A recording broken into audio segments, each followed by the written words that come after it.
أعوذ بالله من الشيطان الرجيم بسم الله الرحمن الرحيم الحمد لله البديع الهادي إلى بيان محيا الرشاد الصلاة والسلام على حبيب المصطفى أبي القاسم المصطفى محمد وآله الطيبين الطاهرين أصحابه الميامين المنتجبين اللهم ارحمنا بالقرآن اللهم نور قلوبنا بالقرآن اللهم نور قلوبنا بالعلم والمعرفة.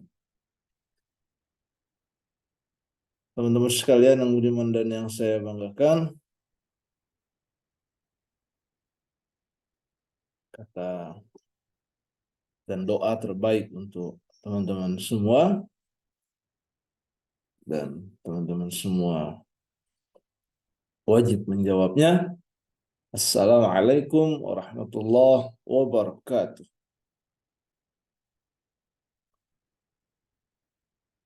Senang sekali saya bisa berjumpa secara offline. Mohon maaf, maksudnya secara online melalui video singkat ini, teman-teman sekalian.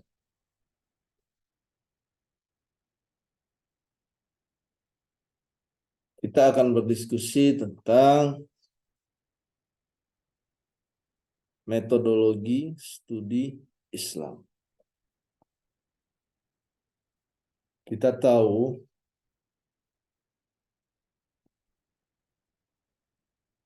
di dalam melakukan apapun ya, untuk mendapatkan hal yang benar-benar efektif, cepat, singkat, baik, kita perlu ada caranya.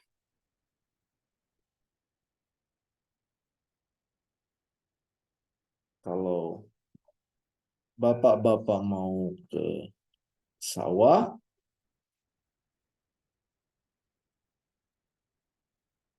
bajak sawah, ini juga ada cara. Apakah dengan awal-awal membeli cangkul, begitu juga dengan ibu-ibu. Ibu-ibu yang mau berjuang tidak hanya di kelas dengan belajar, tetapi misalnya berjuang di dapur, misalnya, ini ada caranya dan memerlukan ada seperangkat alatnya ketika mau memasak di dapur. Ini mau memasak di dapur, juga ada caranya. Apakah dengan mengatur waktu, apakah dengan mempersiapkan pisau-pisau, alat-alat memasak yang memang sesuai. Singkatnya, kalau kita mau mempelajari Islam, singkatnya, kalau kita mau menyembelih hewan kurban, mau menyembelih hewan, kita perlu ada pisau. Kalau kita mau menebang pohon, perlu ada kapaknya. Nah, pisaunya ini metodologinya.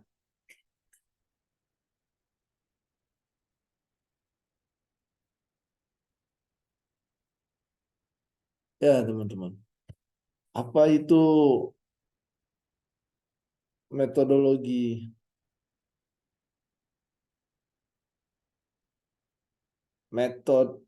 Metodos. Metode melewati. Dohos itu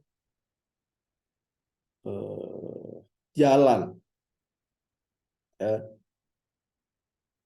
Logi ilmu, jadi ilmu untuk berjalan dan bukan jalan di tempat, harus melewati, harus ada progres. Ini metodologi. Para pakar menjelaskan bahwa metodologi itu tata cara, ya. Metodologi itu ketentuan-ketentuan.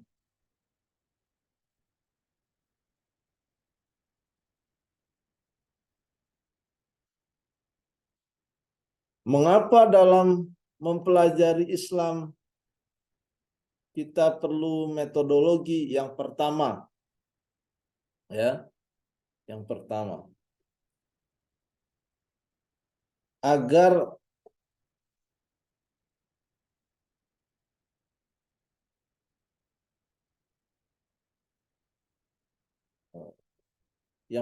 teman-teman sekalian, sebentar.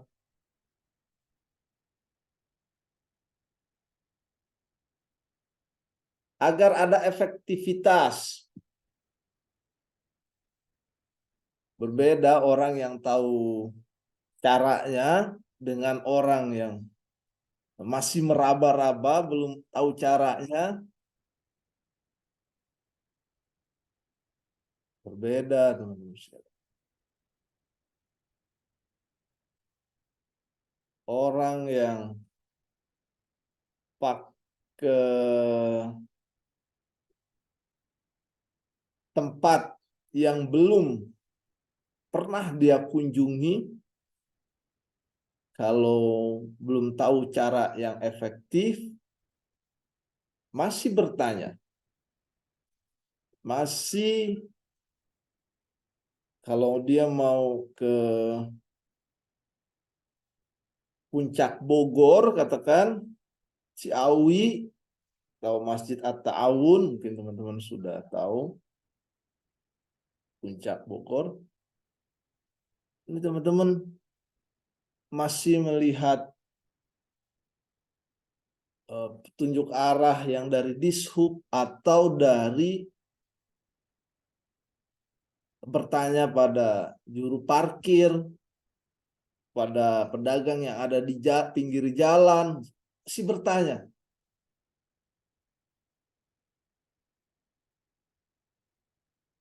Tapi kalau orang yang sudah tahu caranya, saat ini sudah ada Google Map, kan bisa langsung. Kalau orang yang tahu caranya agar efektif waktunya, maka dia gunakan Google Map.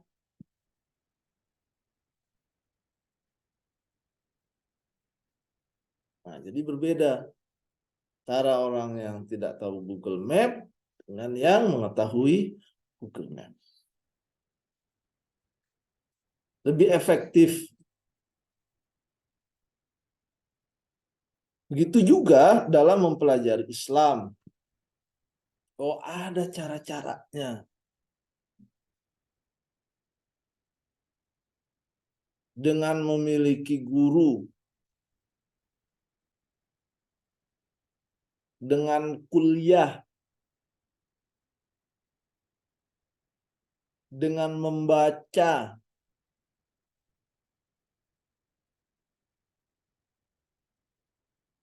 ada cara-caranya.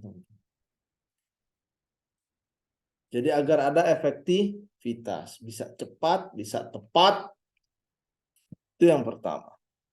Yang kedua, kenapa dalam belajar Islam itu kita perlu metodologi? Ayuhal ikhwan,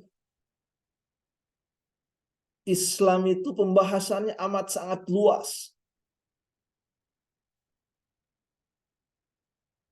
Kita tahu ada usuluddin, furuuddin.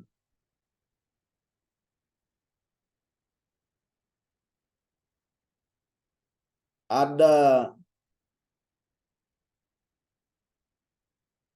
rukun iman, rukun Islam, kemudian ada ihsan.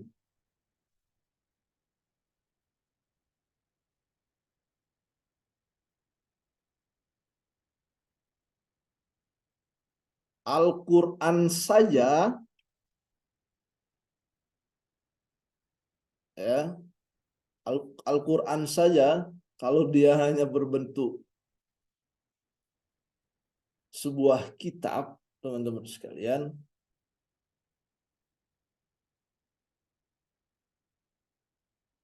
maka tidak ada yang menjelaskan secara di dalam memahami Al-Quran juga kita perlu yang namanya uh, hukum tajwid, kita perlu yang namanya ulumul Quran. Oh, tidak cukup itu. Kita memerlukan yang namanya qawaidut tafsir, kaidah tafsir. Oh, tidak hanya itu, ternyata ada qiraatus sab'ah, banyak qiraat-qiraat. Di kompleksitas atau keluasan di dalam Islam, pembahasan yang luas, perlu ada metodologi agar kita bisa memprioritaskan mana dulu nih yang kita baca. Masa kita langsung mempelajari ilmu tafsir, masa kita langsung mempelajari ulumul Quran? Tidak. Tapi dengan adanya metodologi, kita pelajari dulu tahsinul Quran. Bagaimana memperbaiki bacaan Al-Quran, yakni lewat apa? Lewat ilmu tajwid. Kita pelajari itu dulu. Dengan kita mempelajari metodologi studi Islam, kita akan mampu melakukan levelisasi, skala-skala prioritas, mana yang harus kita pelajari.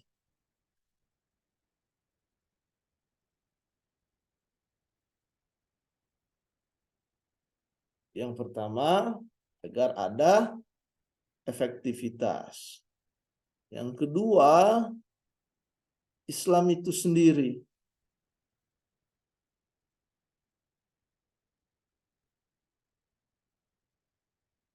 Atau pembahasan Islam itu sendiri. Dan yang ketiga, upaya kita ya untuk menampilkan Islam di pentas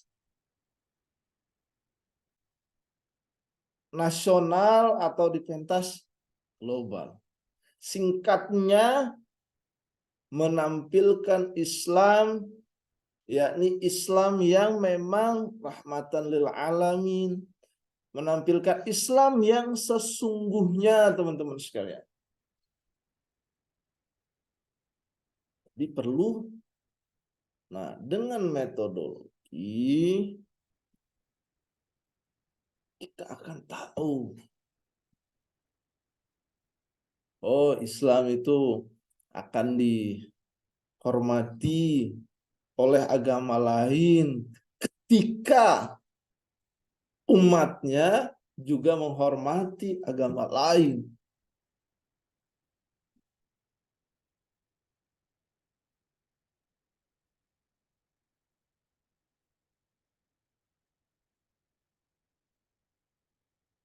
teman-teman sekalian, terus ketika kita sudah mengetahui mengapa Islam itu perlu, atau studi Islam itu perlu ada caranya. 3 landasan itu, teman-teman sekalian. Dan yang terakhir yang ingin saya sampaikan adalah bagaimana studi Islam itu sendiri dilakukan, teman-teman sekalian. Yang pertama, teman-teman sekalian, ada atau langkah-langkah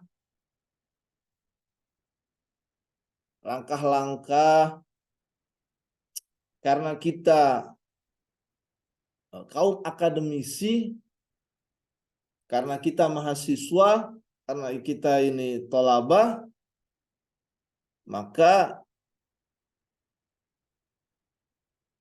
langkah-langkah atau cara yang dilakukan dalam mempelajari Islam harus secara ilmiah. Apa itu cara ilmiah? Cara yang bisa dipertanggungjawabkan.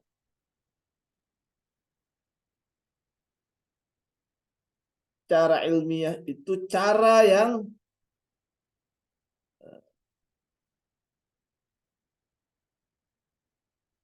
tidak disembunyikan. Artinya mau untuk terpublikasikan, mau kemudian disampaikan kepada umat.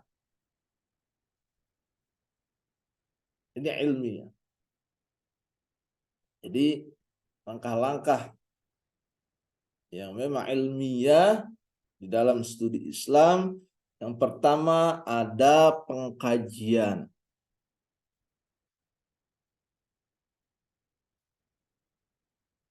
Banyak baca dulu kita. Iqra bismi rabbikal ladzi khalaq. Bacalah. Iqra, teman-teman sekalian.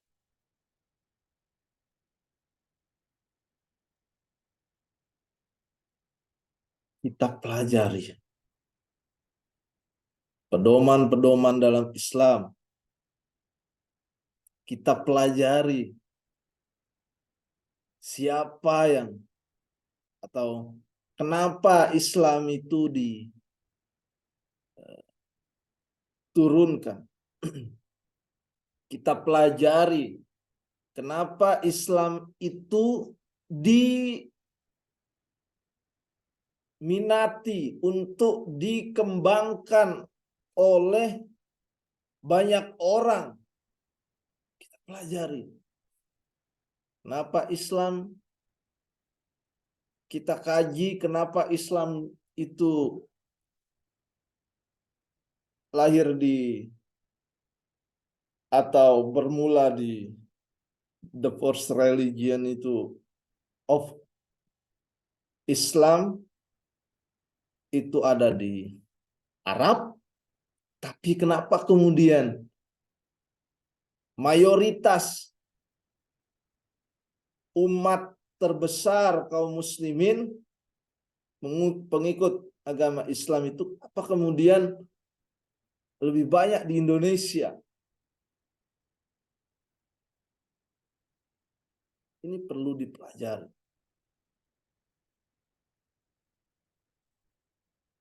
Jadi dikaji yang pertama, kemudian dilakukan deskripsi, gambaran.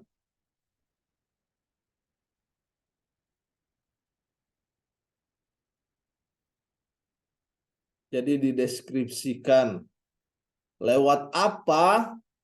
Lewat dialog-dialog, lewat tulisan-tulisan, Ini dideskripsikan.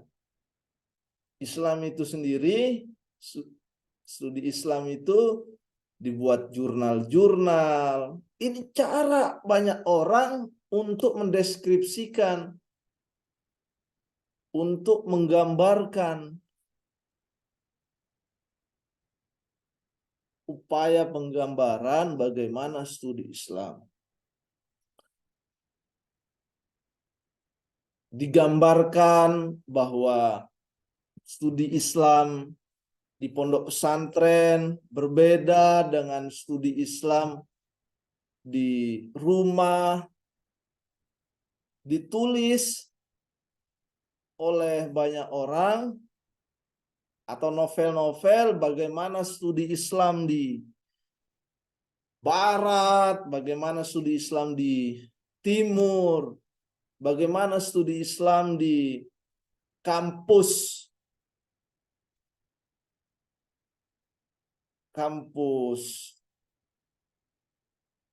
Eropa dengan kampus-kampus Islam di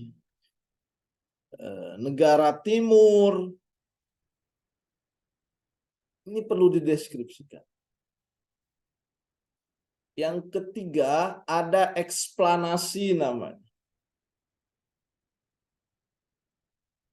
Setelah digambarkan, ditulis ya, kemudian dijelaskan. Artinya ada bimbingan. Nah, ini perlunya peran guru dalam studi Islam. Ada bimbingan, teman-teman sekalian, eksplanasi, penjelasan. Yakni lewat apa? Lewat murabbi.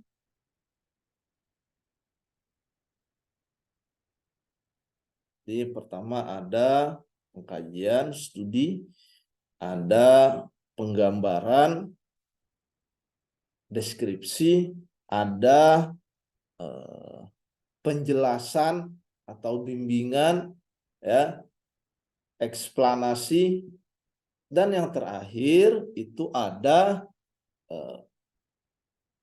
justifikasi, pembenaran.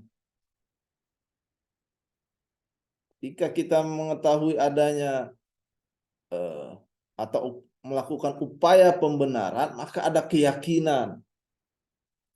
Terus Pak, pembenarannya khayali atau hakiki. Teman-teman sekalian, pembenaran yang kita lakukan ini pembenaran yang khayali atau bukan khayali juga. Pembenaran yang sifatnya sementara, teman-teman. Lebih tepatnya gitu deh. Pembenaran yang sementara. Tapi dengan sementara itu tetap ada efeknya, yakni keyakinan. Tidak sah. Perlu adanya keyakinan dalam melakukan apapun.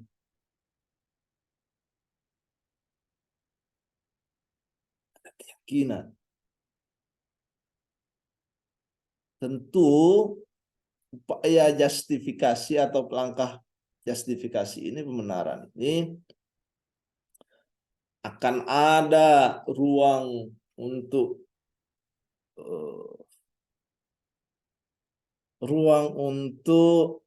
diperbaharui. Ya, ada tesis, antitesis, dan seterusnya. Nah, karena memang kita ilmiah, langkah kita ilmiah, maka kita harus terbuka. Kita jangan anti kritik. Sejatinya orang yang semakin berilmu, dia semakin tawadu. Dia mau mendengarkan. Oh, ada nggak nih peluang ilmu pengetahuan yang lebih benar dari apa yang saya sudah yakini, apa yang saya sudah benarkan.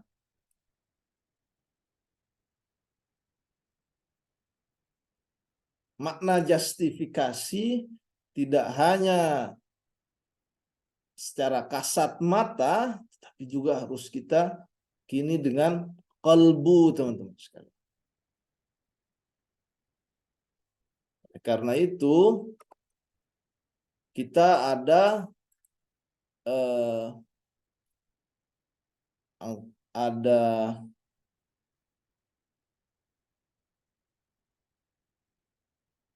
sudah. Oleh karena itu, teman-teman sekalian, dalam menjustifikasi karena ini ilmiah, ya, dalam keterbukaan itu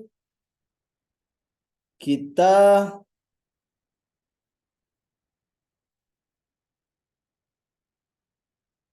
mau berdiskusi lebih jauh, membuka diri.